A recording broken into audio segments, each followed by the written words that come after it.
Hey everyone, welcome to Motion English Podcast. Today we're diving into an advanced vocabulary lesson designed to take your English from good to great.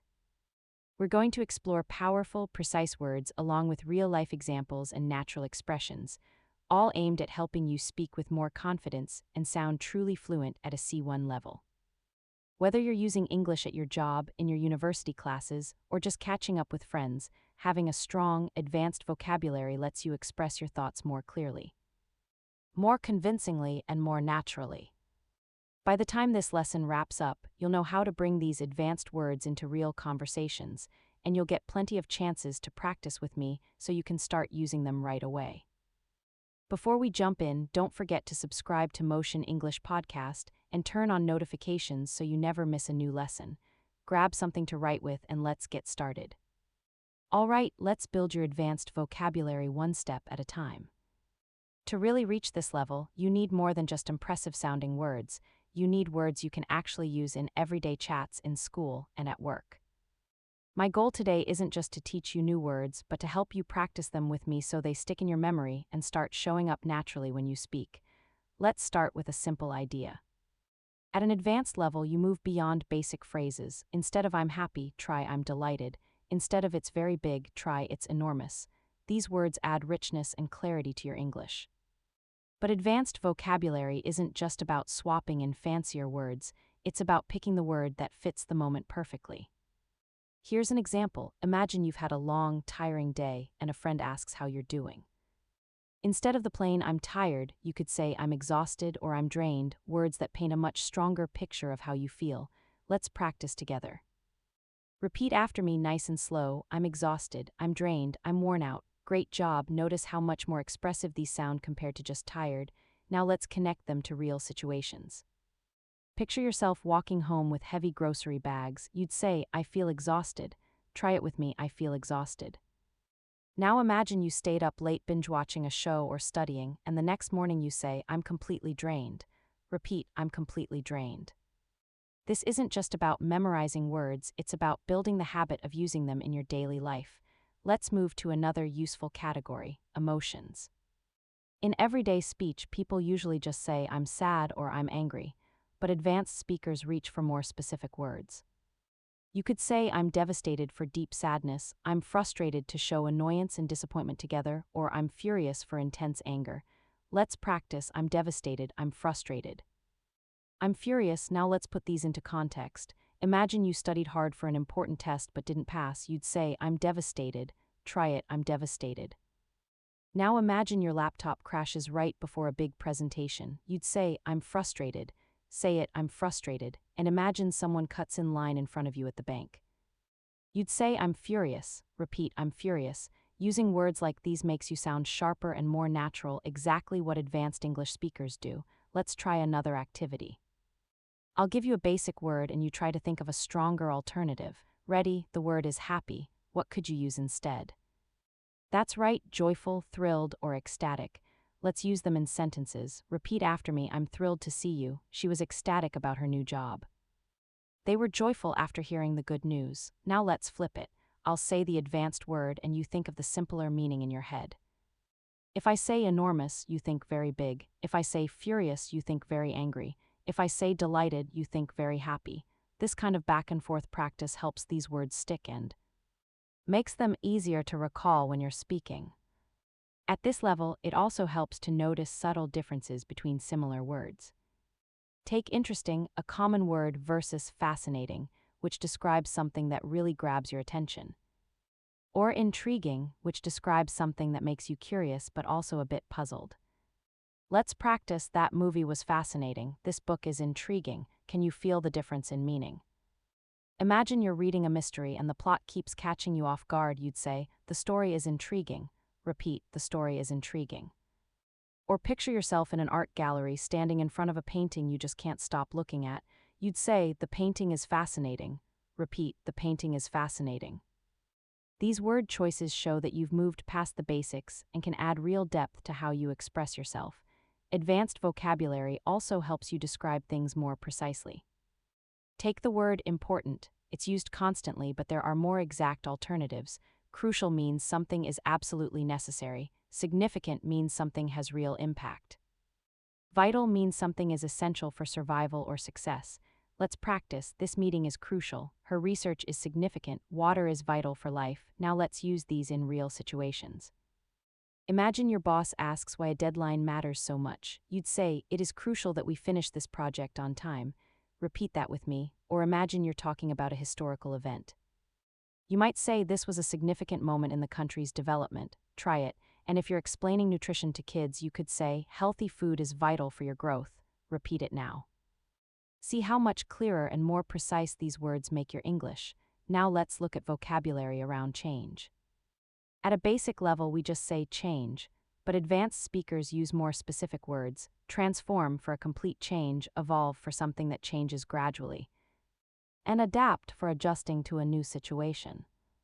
Let's practice. Technology has transformed our lives. The language continues to evolve. We must adapt to new environments. Now let's apply these to everyday life. Imagine getting a new phone that makes your routine so much easier. You'd say, "This phone has transformed the way I work." Repeat it. Or imagine your English is getting better little by little. You'd say, "My English is evolving every day." Try it. And if you move to a new country, you might say, "I need to adapt to the culture here." Repeat that now. Advanced English is also about nuance. Let's compare look, stare, and glance. Look is basic. Stare means looking for a long time, often intensely. Glance means looking quickly.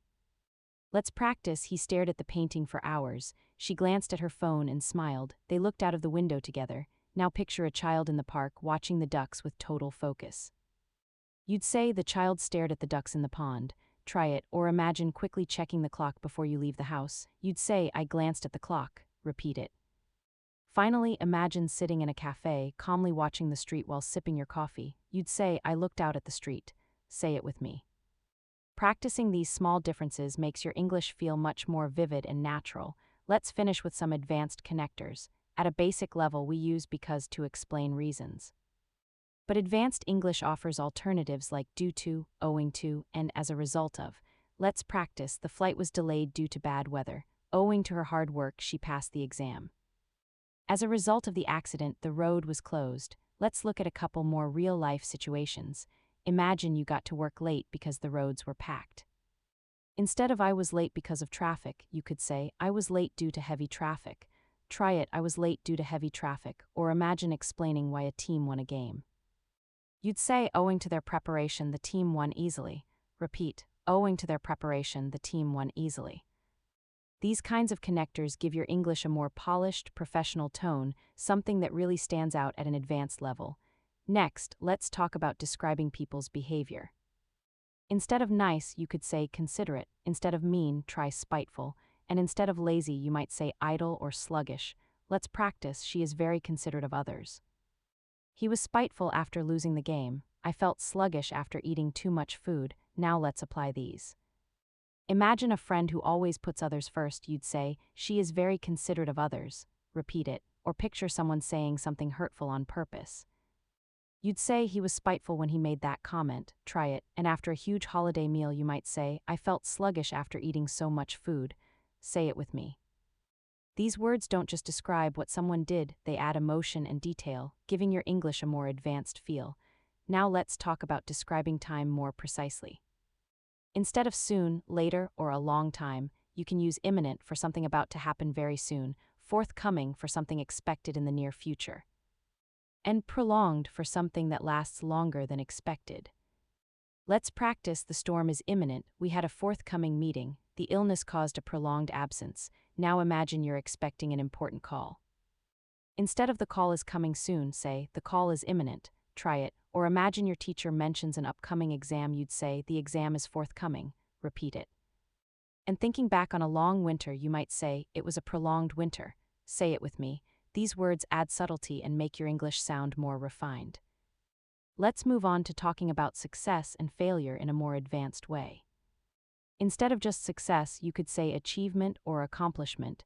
Instead of failure, depending on the situation, you might say setback or downfall. Let's practice. Winning the award was her greatest achievement. Finishing the marathon was a huge accomplishment. The team faced a major setback during the project. Now imagine passing a tough exam after months of studying. You'd proudly say, "This is my greatest accomplishment. Try it." Or imagine a plan that didn't go as expected. You might say, "We experienced a setback, but we will try again." Repeat it. And when a company loses its reputation over time, you might hear, "The company's downfall came after years of poor management." Say it with me. Words like these show both precision and confidence. Now, let's explore vocabulary for describing movement. Instead of walk, run, or move, advanced speakers might say stroll for walking slowly and relaxed, dash for running quickly over a short distance, or wander for walking without any real direction. Let's practice. They strolled along the beach at sunset. He dashed to catch the bus. She wandered through the old streets. Picture yourself on vacation, walking by the sea. You'd say, "We strolled along the beach." Try it. Or imagine rushing because you're late for work. You'd say, "I dashed into the office." Repeat it. And imagine exploring a new city without a map. You'd say, "I wandered around the city center." Practice that. These words add so much more color and detail than simple verbs like walk or run. Next, let's cover vocabulary for expressing opinions. Instead of always saying "I think," you can use "I believe," "I suppose," "I assume," or in casual conversation, "I reckon." Let's practice. "I believe this is the best solution." "I suppose we could try a different method." Now imagine you're in a work meeting. Instead of "I think this will work," say "I believe this is the best solution." Try it. Or with friends, instead of "I think he's coming," say "I suppose he's coming later." Repeat it. And if you're guessing about the weather, you might say "I reckon it's going to rain." Say it now. These alternatives make your English sound more natural and flexible. Let's also look at describing possibilities with more precision. Instead of just "it's possible," you can say "it's likely," "it's improbable," or "it's inevitable." Let's practice. It's likely that she will win the competition. It's improbable that they will arrive on time with this traffic. It's inevitable that technology will continue to develop. Now imagine giving a friend advice about a job application. You'd say, "It's likely you will get the job because you are very qualified." Try it. Or imagine waiting for someone who's running late. You'd say, "It's improbable that he will arrive on time." Repeat it. And talking about the future, you might say, "It's inevitable that we will face challenges." Say it with me. These phrases help you express different levels of certainty in a much more advanced way. Now let's focus on vocabulary for communication. Instead of just say or tell, you can use declare, announce, confess, or reveal, each with its own shade of meaning. Let's practice. The president declared a new policy. The teacher announced the results. He confessed to making a mistake. She revealed her secret to her best friend. Imagine your manager sharing good news at work. Instead of "She told us the good news," say "She announced the good news." Try it. Or picture someone finally admitting a mistake.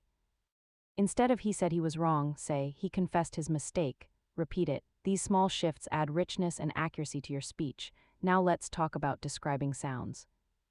Instead of just loud or quiet, you can say deafening for something extremely loud, faint for something very soft, and echoing for a sound that bounces off surfaces. Let's practice. The music was deafening. I heard a faint whisper. Her voice was echoing through the hall. Imagine you're at a concert with powerful speakers. Instead of "the music was very loud," say "the music was deafening." Try it. Or imagine someone speaking so quietly you can barely hear them. You'd say, "I heard a faint whisper." Repeat it. And in a large, empty building, you might say, "My footsteps were echoing in the hallway." Practice that now. Notice how these words create a much clearer picture for the listener. Finally, let's cover vocabulary related to thinking and learning. Instead of just think, know, or learn, you can use analyze when studying something carefully, comprehend when you fully understand something, and acquire when you gain new knowledge or skills. Let's practice. We need to analyze the data carefully. I finally comprehended the meaning of the story. Children acquire language naturally. Imagine working on a school project. Instead of "we studied the data," you could say, "We analyzed the data." Try it. Or after finishing a challenging article, you might proudly say, "I comprehended the article at last." Say it with me.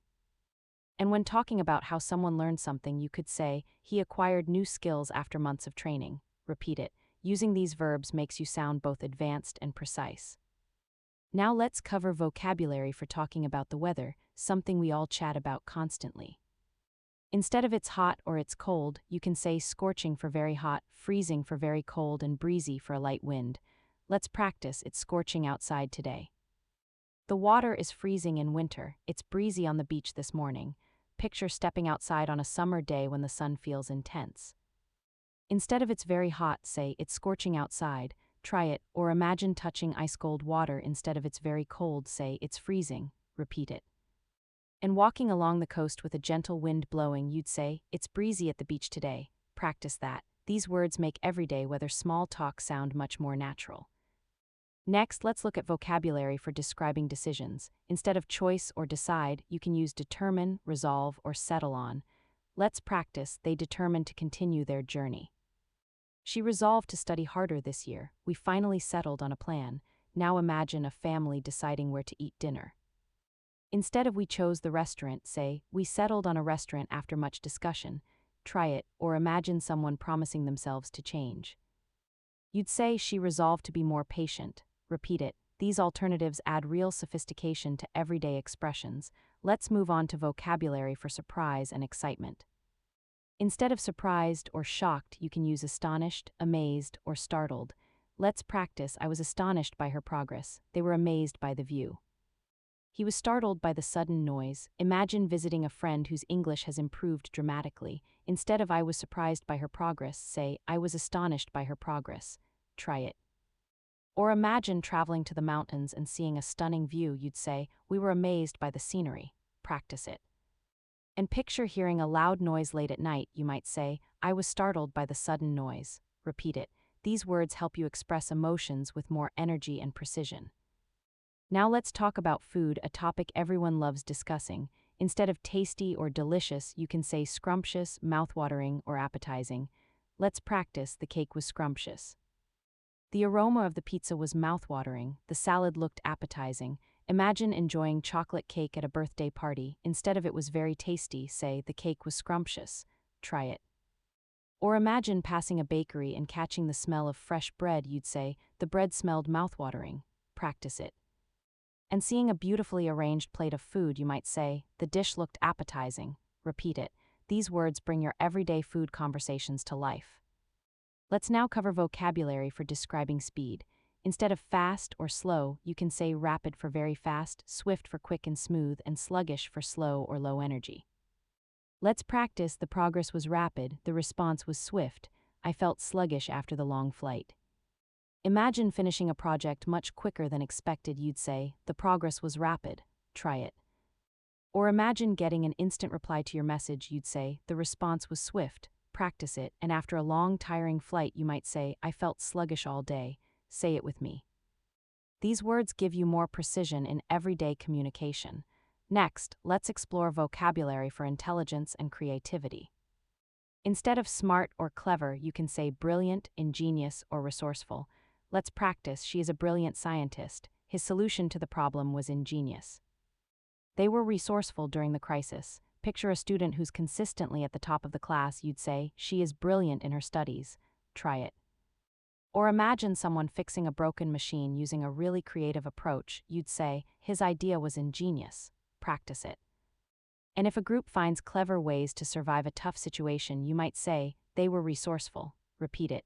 These words make your compliments and descriptions of people sound far more advanced. Finally, let's look at vocabulary for describing places and atmosphere. Instead of nice, beautiful, or bad, you can use majestic for something grand, picturesque for something charming and photo-worthy, and gloomy for something dark and sad. Let's practice. The mountains were majestic, the village was picturesque, the weather was gloomy all week. Imagine traveling through the Alps and seeing snow-capped peaks. Instead of the mountains are beautiful, say, the mountains are majestic. Repeat it. Or imagine visiting a small village with charming old houses and flowers lining the streets.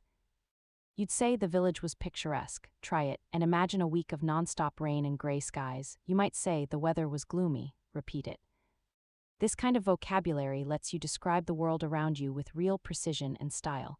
Now let's expand into vocabulary for moods and atmosphere. Instead of just happy or sad, you can use cheerful, melancholy, or optimistic. Let's practice. She seemed cheerful after the exam. The music had a melancholy tone. I'm optimistic about the future.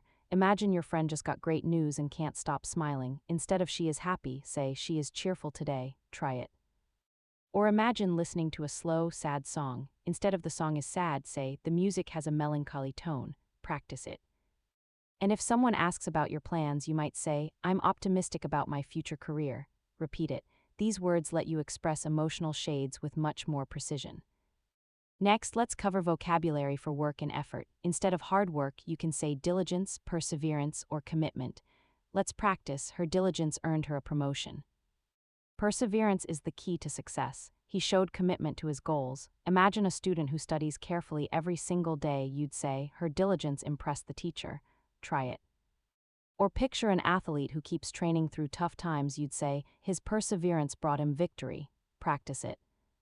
And in a workplace setting, you might say, she demonstrated commitment to the project. Repeat it. These words are valuable in professional, academic, and everyday conversations alike. Let's move to vocabulary for problems and difficulties. Instead of problem or difficulty, you can use obstacle, challenge, or complication. Let's practice. They faced many obstacles on the journey. Learning English is a challenge, but it's rewarding. The plan had a serious complication. Imagine hiking through the mountains and running into trouble along the way. Instead of we had some problems on the trip, say, we faced many obstacles on the journey. Try it. Or thinking about learning English instead of it's difficult, say, it's a challenge but it's rewarding. Practice it. And if your plans get delayed by an unexpected issue, you might say, there was a complication in the plan. Repeat it.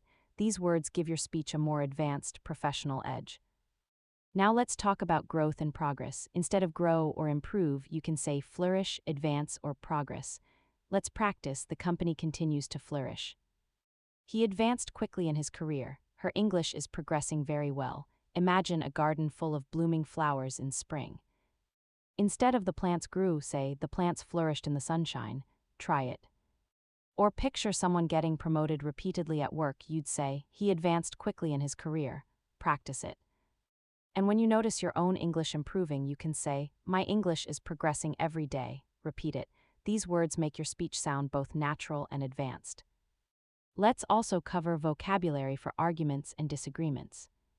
Instead of fight or disagree, you can use quarrel, clash, or conflict. Let's practice. The neighbors had a quarrel over the noise. The two politicians clashed during the debate. There was a conflict between the two teams. Imagine two siblings arguing loudly at home. Instead of they had a fight, say they had a quarrel. Try it. Or picture a televised debate where politicians strongly disagree. You'd say, they clashed during the debate. Practice it. And at work, if two teams can't agree on an approach, you might say, there was a conflict between the teams. Repeat it. These words give your English a polished, professional tone. Now let's practice vocabulary for personalities. Instead of kind, rude, or funny, you can be more specific with generous, arrogant, or witty. Let's practice. She is generous with her time and money. He sounded arrogant when he refused to listen. The comedian was witty and made everyone laugh. Imagine a friend who's always helping others. Instead of she is kind, say, she is generous with her time. Try it. Or picture someone who thinks very highly of themselves. Instead of he is rude, say, he is arrogant. Practice it. And if you hear clever jokes that get everyone laughing, you might say, the speaker was witty. Repeat it. These words give you real precision when describing personality traits. Next, let's look at vocabulary for describing ongoing actions. Instead of continue, you can say persist or endure. Instead of stop, you can use cease. Let's practice. She persisted in her studies despite difficulties. The tradition has endured for centuries. The noise suddenly ceased. Imagine a student who keeps studying every night despite the challenges. You'd say she persisted in her studies despite difficulties. Try it. Or picture a cultural tradition that's been passed down for generations. You'd say, the tradition has endured for centuries. Practice it. And when a sound or activity abruptly stops, you might say, the noise suddenly ceased. Repeat it. These words are common in formal English and show strong advanced vocabulary. Let's move on to vocabulary for fear and nervousness. Instead of afraid or scared, you can use anxious, apprehensive, or terrified. Let's practice. She felt anxious before the interview. He was apprehensive about moving to a new country. The child was terrified of the dark. Imagine waiting nervously for test results. Instead of I was scared, say I was anxious about the results. Try it. Or imagine feeling uncertain about a big decision like changing jobs, you'd say, I felt apprehensive about the move. Practice it. And picturing a young child alone in a dark room, you might say, he was terrified of the dark. Repeat it. These words let you describe emotions with real accuracy and depth. Finally, let's cover vocabulary for money and spending. Instead of cheap or expensive, you can use affordable, costly, or extravagant. Let's practice. The house is affordable for young families. The mistake was costly for the company. The wedding was an extravagant celebration.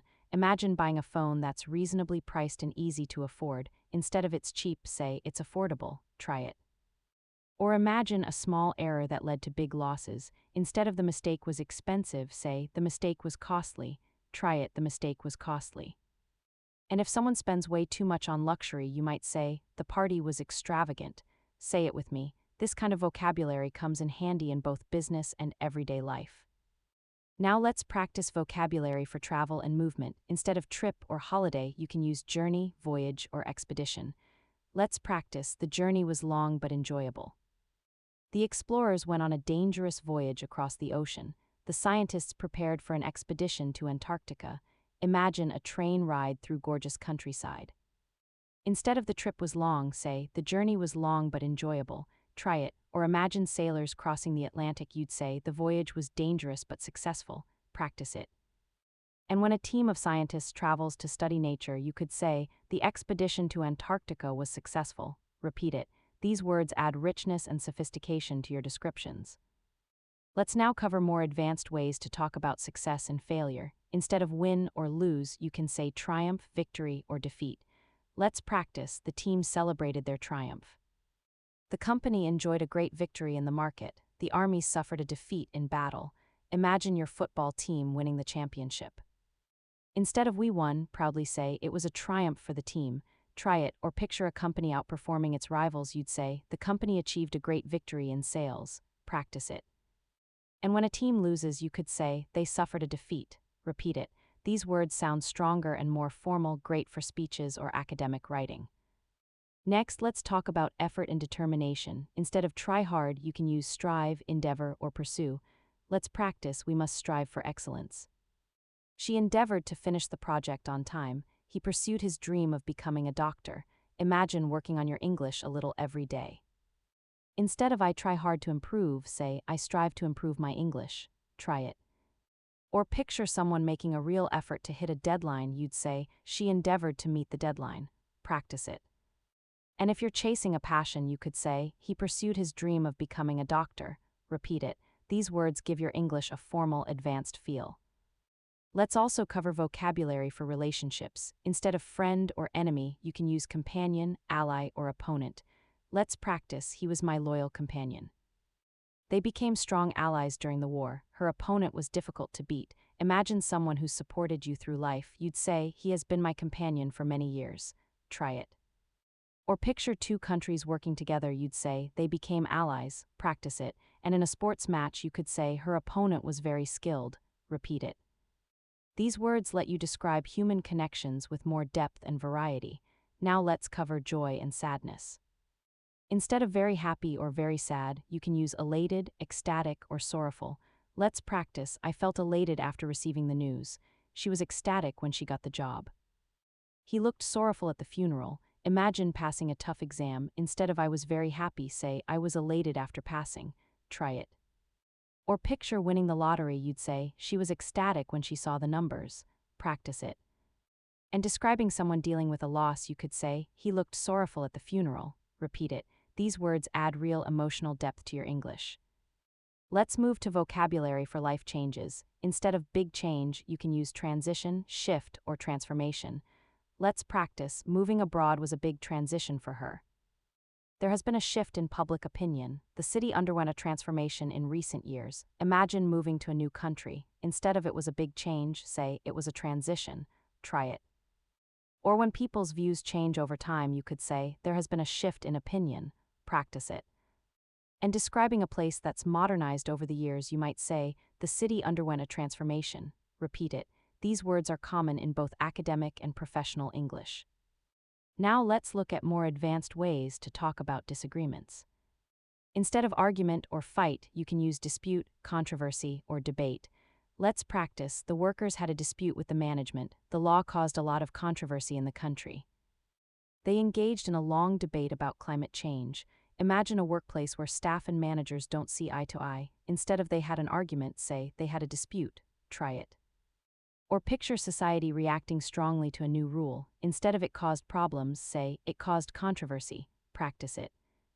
And when people exchange different viewpoints, you could say they had a debate. Repeat it.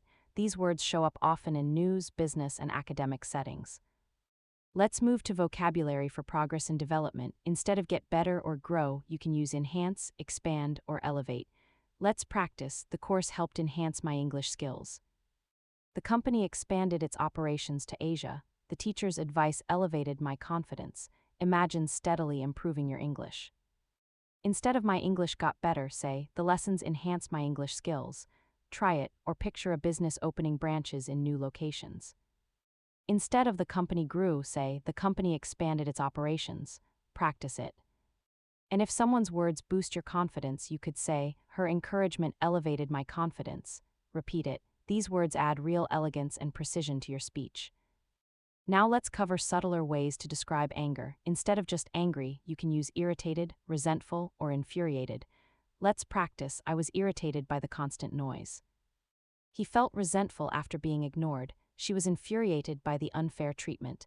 Imagine being bothered by loud music from next door. Instead of I was angry, say, I was irritated by the noise. Try it, or picture someone who's been treated unfairly. You'd say, he felt resentful. Practice it. And if a situation makes someone extremely angry, you might say, she was infuriated by the situation. Repeat it. These words let you show different levels of emotional intensity, a genuinely advanced skill. Let's cover calmness and peace next. Instead of relaxed, you can say tranquil, serene, or peaceful.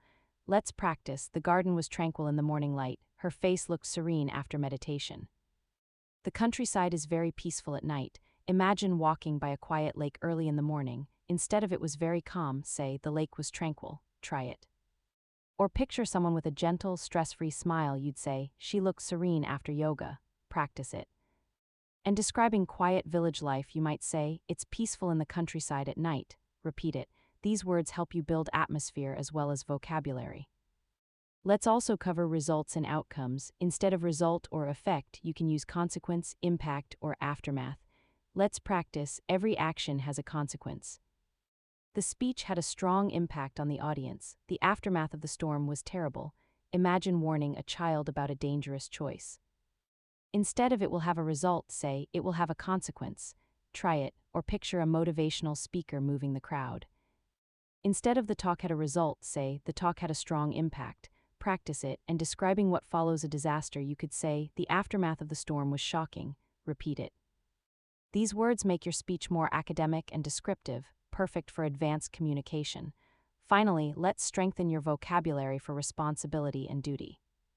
Instead of job or task, you can say obligation, duty, or responsibility. Let's practice. It is our obligation to help those in need. Parents have a duty to care for their children. He took full responsibility for the mistake. Imagine a friend asking why you help your neighbor. Instead of it's my job, say, it's my obligation to help. Try it. Or picture parents raising their children with love. You could say, parents have a duty to provide love and support. Try it. Parents have a duty to provide love and support. Finally, imagine a manager admitting a mistake. Instead of it was my fault, you might say, I take full responsibility. Say it with me. These advanced words make your English sound formal and confident. Now let's cover vocabulary for achievements and goals. Instead of goal or dream, you can say objective, ambition, or milestone. Let's practice. Her objective is to become a lawyer. His ambition drives him to work hard. Graduating from university was a major milestone. Imagine talking about your studies. Instead of my goal is to learn English, say, my objective is to reach C1 level in English. Try it. Or picture someone with big dreams. You might say, his ambition is to travel the world. Practice it. And describing an important achievement, you might say, graduating was a milestone in my life. Repeat it. These words add real depth to conversations about progress. Let's also cover vocabulary for mistakes. Instead of mistake or error, you can use blunder, oversight, or misjudgment. Let's practice. The manager made a serious blunder. It was an oversight that we forgot the meeting. His misjudgment led to a poor decision. Imagine someone saying something wrong in public. Instead of he made a mistake, say he made a blunder. Try it. Or picture forgetting to reply to an important email, you might say it was an oversight. Practice it. And if a friend makes a poor judgment about someone's character, you could say it was a misjudgment. Repeat it. These words give your English greater strength and variety. Now let's cover intensity and degree. Instead of very big or very small, you can use immense, tiny, or minuscule. Let's practice. The mountain was immense, the insect was tiny. The difference between the two results was minuscule. Imagine hiking and spotting a huge mountain. Instead of it was very big, say, the mountain was immense. Try it. Or picture a child holding a very small toy, you'd say, the toy was tiny in his hand. Practice it. And comparing two nearly identical exam scores, you could say, the difference was minuscule. Repeat it. These words show real control and precision in your speech. Let's now cover truth and honesty.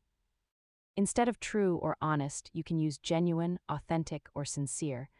Let's practice. She gave me a genuine smile. The painting is authentic and valuable. He offered a sincere apology. Imagine meeting someone with a warm personality. Instead of she is nice, say, she gave me a genuine smile. Try it. Or picture standing in front of artwork in a museum, you could say, the painting is authentic. Practice it. And if a friend truly apologizes, you might say, he offered a sincere apology. Repeat it. These words help you speak with real refinement and accuracy. Now let's strengthen vocabulary for mood and behavior. Instead of happy, sad, or angry, you can use moody, irritable, or temperamental. Let's practice. He was moody after the argument. She became irritable during the long meeting. The artist was temperamental but very talented. Imagine a friend whose emotions shift quickly. Instead of he is sometimes sad, sometimes angry, say he is moody. Try it. Or picture someone who gets annoyed easily when things don't go their way, you'd say, she was irritable after the long meeting. Practice it. And thinking of a brilliant but unpredictable creative person, you might say, he is temperamental. Repeat it. These words help you describe people in a more natural, advanced way. Let's cover uncertainty and doubt next. Instead of maybe or not sure, you can use uncertain, doubtful, or ambiguous. Let's practice. I'm uncertain about the decision. It's doubtful that they will arrive on time. The meaning of the text was ambiguous. Imagine deciding whether to accept a new job. Instead of I'm not sure, say, I'm uncertain about this decision. Try it. Or if someone's arrival is delayed by traffic, you can say, it's doubtful they will arrive on time. Practice it. And reading a confusing text, you might say, the meaning was ambiguous. Repeat it. These words help you express different shades of uncertainty in a sophisticated way. Now let's cover admiration and praise. Instead of good or great, you might say commendable, remarkable, or outstanding. Let's practice. Her efforts were commendable. The achievement was remarkable. He gave an outstanding performance. Imagine a student who works hard to help others. Instead of she is good, say her efforts are commendable. Try it. Or picture an achievement that genuinely surprises you. You could say, the achievement was remarkable. Practice it. And when someone delivers something truly excellent, you might say, the performance was outstanding. Repeat it. These words let you give praise with more strength and variety. Let's cover danger and risk. Instead of dangerous or risky, you can use hazardous, perilous, or threatening. Let's practice. The chemicals are hazardous to health. They went on a perilous journey across the desert. Dark clouds looked threatening before the storm. Imagine working in a lab with strong chemicals. Instead of the chemicals are dangerous, say, the chemicals are hazardous. Try it. Or picture explorers crossing a dangerous desert, you might say, it was a perilous journey. Practice it.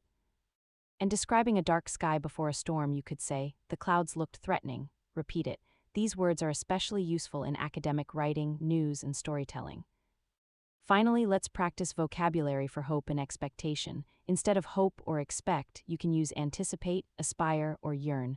Let's practice. We anticipate a positive outcome. She aspires to become a doctor. He yearned for freedom. Imagine waiting for exam results. Instead of I expect good results, say I anticipate good results. Try it.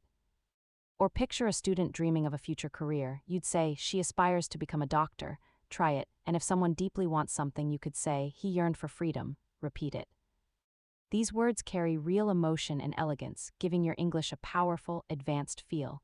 Now let's cover vocabulary for decisions and judgments. Instead of good decision or bad decision, you can use wise, prudent, or reckless. Let's practice. It was a wise choice to save money early. She made a prudent investment. He took a reckless risk. Imagine someone who studies every single day. Instead of that was a good decision, say that was a wise choice. Try it. Or picture someone investing money carefully. You might say, she made a prudent investment. Practice it. And imagining someone driving far too fast. Instead of that was a bad decision, say, he took a reckless risk. Repeat it. These words add real precision when describing decisions. Next, let's cover appearances. Instead of beautiful or ugly, you might use elegant, graceful, or unattractive. Let's practice. She looked elegant in her dress. The dancer was graceful on stage. The building was unattractive compared to the others. Imagine someone dressed up for a wedding. Instead of she looked beautiful, say, she looked elegant in her dress. Try it, or picture a ballerina performing. You'd say, the dancer was graceful. Practice it. And seeing an old, plain building, you could say, the building was unattractive. Repeat it. These words help you express opinions more naturally and accurately. Let's also cover honesty and dishonesty. Instead of honest or dishonest, you can use trustworthy, deceitful, or fraudulent. Let's practice. She is a trustworthy friend. He was deceitful about his actions. The company was punished for fraudulent activity. Imagine a friend who always keeps their word. Instead of she is honest, say she is trustworthy. Try it. Or picture someone lying for personal gain. You could say, he was deceitful. Practice it.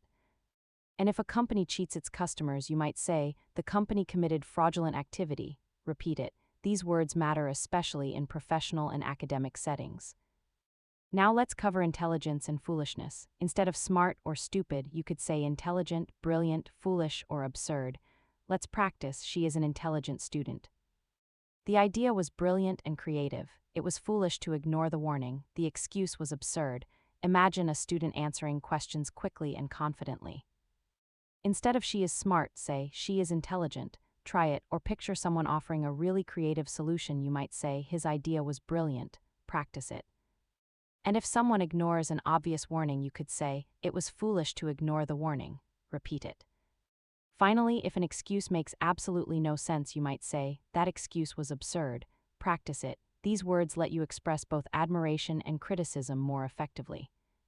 Let's also cover time and frequency. Instead of always or sometimes, you can use constantly, occasionally, or rarely. Let's practice. She constantly checks her phone. We occasionally go hiking. He rarely eats fast food. Imagine someone glued to their phone all day. Instead of she always checks her phone, say, she constantly checks her phone. Try it. Or picture going hiking every now and then. Instead of we sometimes go hiking, say, we occasionally go hiking. Practice it. And if someone almost never eats junk food, you might say, he rarely eats fast food. Repeat it. These small but powerful words make your English sound much more natural. Now let's look at more advanced ways to describe movement. Instead of walk or run, you could use stride, march, or crawl. Let's practice. He strode confidently into the room. The soldiers marched across the field. The baby crawled on the floor. Imagine someone entering a meeting full of confidence. Instead of he walked in, say, he strode confidently into the room. Try it, or picture soldiers moving together in rhythm. Instead of they walked, say, the soldiers marched. Practice it. And describing a baby moving on hands and knees, you'd say, the baby crawled across the floor. Repeat it. These words add detail and paint a clearer picture for the listener. Let's cover strength and weakness. Instead of strong or weak, you can use robust, sturdy, or fragile. Let's practice. The table is very sturdy and reliable. She has a robust immune system. The glass was fragile and broke easily. Imagine buying quality furniture. Instead of the table is strong, say, the table is sturdy. Try it, or picture someone who rarely gets sick. Instead of she is strong, say, she has a robust immune system. Practice it, and holding something delicate, you might say, the glass was fragile. Repeat it. These words show up in both everyday and academic English. Finally, let's cover communication styles. Instead of talk or speak, you might say articulate, express, or convey. Let's practice. She articulated her opinion clearly. He expressed his feelings with honesty. The teacher conveyed the message effectively. Imagine a student giving a clear, confident presentation. Instead of she spoke clearly, say, she articulated her opinion clearly. Try it. Or picture someone openly sharing their emotions. You might say he expressed his feelings openly. And if a teacher explains something really well, you could say, the teacher conveyed the message effectively. Repeat it.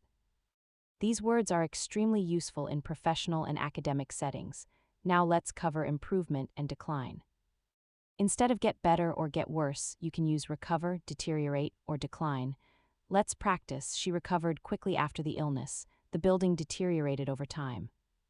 Sales declined last year. Imagine someone getting healthy again after being sick. Instead of she got better, say she recovered quickly. Try it, or picture an old building slowly falling apart. Instead of it got worse, say the building deteriorated. Practice it, and talking about numbers going down, you might say sales declined last year. Repeat it. These words give your English a more professional, precise tone. Let's also cover fear and courage. Instead of brave or afraid, you can use courageous, fearless, or cowardly. Let's practice. She was courageous in facing difficulties. He was fearless in battle. They called him cowardly for avoiding the challenge. Imagine someone standing firmly by their beliefs. Instead of she is brave, say she is courageous. Try it. Or picture someone taking a huge risk without hesitation. You might say he was fearless. Practice it. And if someone avoids responsibility out of fear, you could say he was cowardly. Repeat it. These words make your speech far more expressive and impactful. Now let's cover success and progress in life. Instead of improve or do well, you can use prosper, excel, or thrive. Let's practice. The small business began to prosper after many challenges. She excelled in her exams this year. Children thrive when they feel supported and loved. Imagine a shop that finally starts earning more after years of struggle. Instead of the business did well, say the business began to prosper. Try it, or picture a student scoring extremely high on exams. Instead of she did very well, say she excelled in her exams. Practice it. And describing children raised in a positive environment, you could say, children thrive in supportive families. Repeat it. These words help you sound advanced and professional when discussing growth. Let's cover conflict resolution. Instead of fix or solve, you can use resolve, settle, or mediate. Let's practice. We need to resolve the issue quickly. The two sides settled their differences. She helped mediate between the groups. Imagine two coworkers in the middle of an argument. Instead of they fixed the problem, say they resolved their conflict. Try it. Or picture a legal case finally coming to an end. You could say the case was settled in court. Practice it. And if a teacher helps two students stop arguing, you might say the teacher mediated between them. Repeat it. These words are especially valuable in professional and academic contexts. Now let's cover effort and persistence. Instead of try hard or keep going, you can use endure, persist, or persevere. Let's practice. She endured the pain with courage.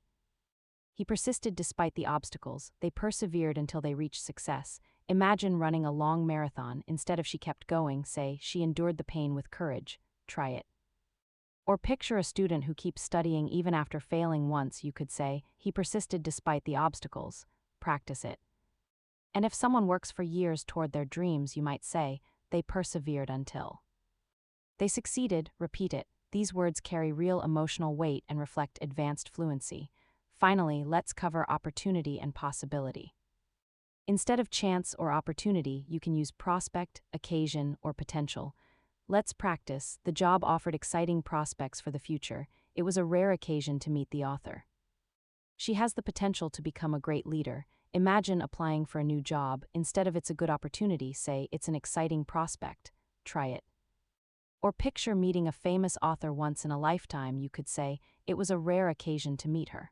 Practice it. And describing a talented student, you might say she has great potential. Repeat it. These words are powerful tools for talking about the future and what's possible. And with that, my friends, we've reached the end of this advanced vocabulary lesson. Throughout this session, you've practiced hundreds of words and phrases that will help you speak with more clarity, precision, and confidence. We covered everything from everyday emotions to professional and academic language. You repeated the words with me, pictured real-life scenarios, and built sentences you can start using in your own conversations right away. Remember, vocabulary grows through use, not just through listening.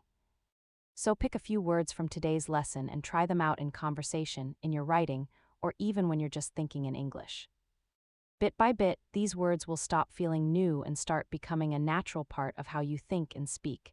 Thank you so much for spending this time with me. I hope this session brought you one step closer to fluency.